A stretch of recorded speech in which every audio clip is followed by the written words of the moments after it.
What is up, everybody? It is Frost Eclipse, and today I want to talk a little bit about some games or 10 games that have me interested that were shown at E3 press conferences from Sony, Ubisoft, Bethesda, Microsoft.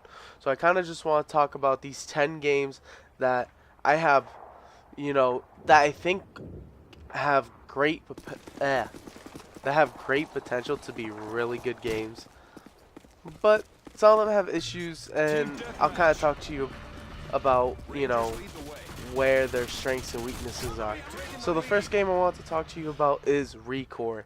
It's a third-person puzzle shooter type game where the protagonist is a female. She's in this like dry desert landscape, trying to save the human population for some reason.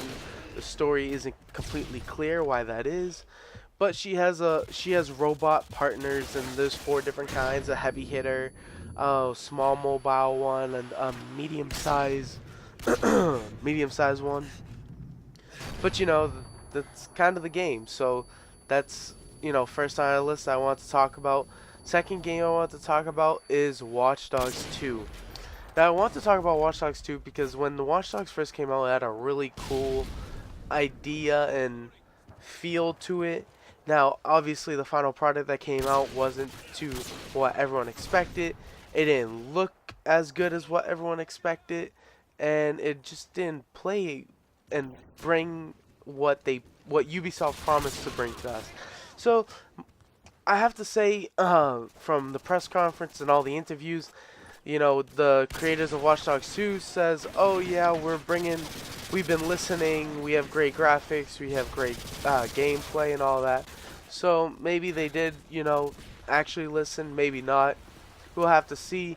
But I'm not gonna lie, Ubisoft hasn't been doing too good with graphics and keeping their word on graphics, and also style of gameplay. They haven't promised us every single detailed gameplay they always promise. And to be honest, a lot of people have not been trusting Ubisoft because of this, and it kind of sucks because Ubisoft used to be a company where you could somewhat trust the products they give us. Now you can't. Next game I want to talk about is Ghost Recon Wildlands, another Ubisoft game. And this game, obviously, Ubisoft has promised, "Oh, this is the biggest map we've had. This game's gonna have great graphics. It's gonna have great gameplay." But so far, here's some of the complaints. Will the graphics actually be what they promised us? Will all these tactical, side missions and all this extra gameplay they promised us actually be there?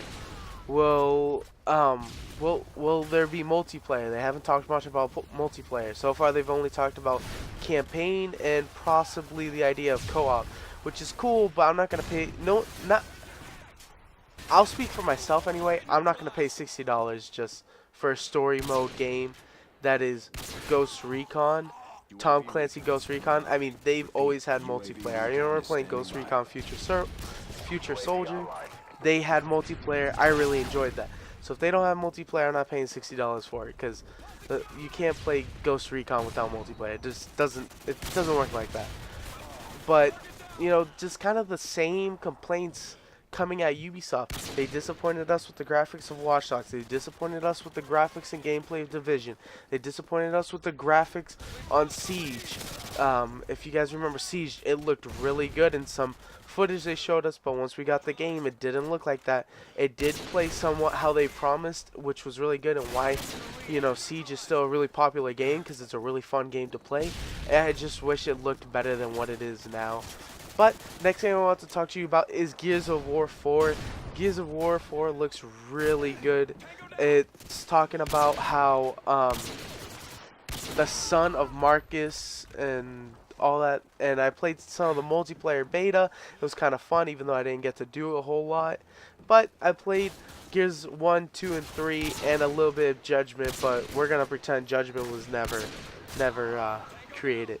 So another game I want to talk to you about is Detroit Become Human. It's a really cool, I think it's a really interesting game. You're an android detective, and the game is based around the butterfly effect, where every decision you make affects you and your game and the story and the plot, and it has multiple ways and ins and outs. So I think it's a really cool game.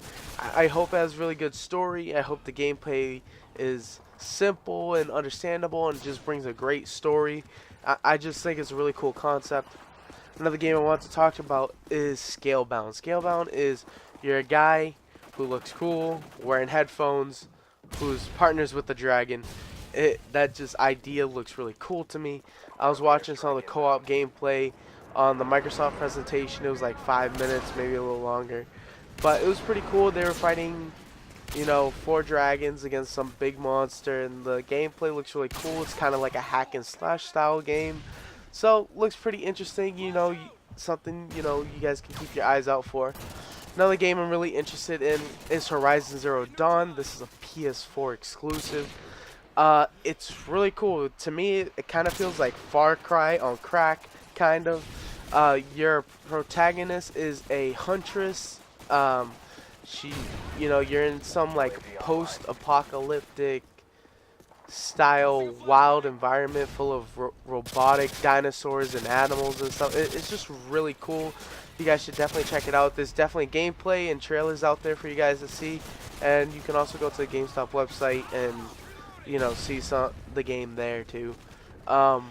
Another game I'm really interested in that not much has been spoken of release date anyway, but it's called Days Gone, and to me it kind of feels like, it kind of looks like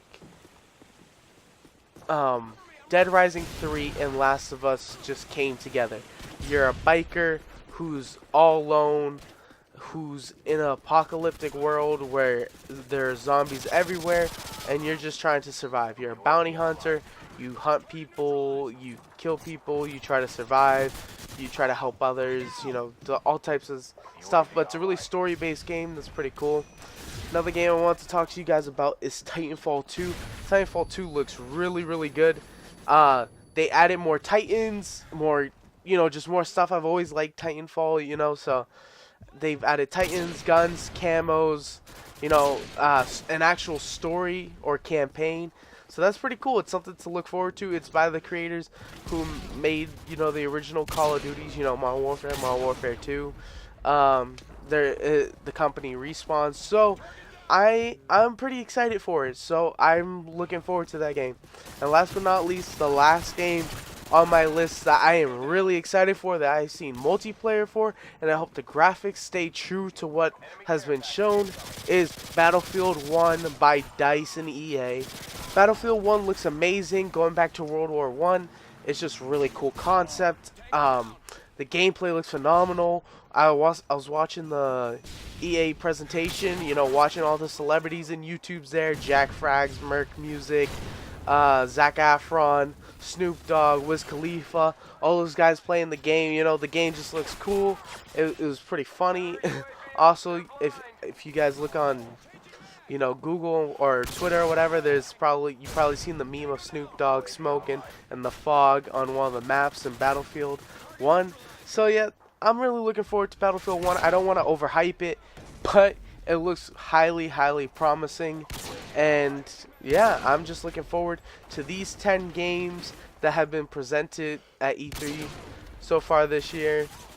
Want to say thank you guys for watching the video, and if you made it, please leave a like, hit that sub button if you enjoy my content, and stay frosty. Nice job, Rangers.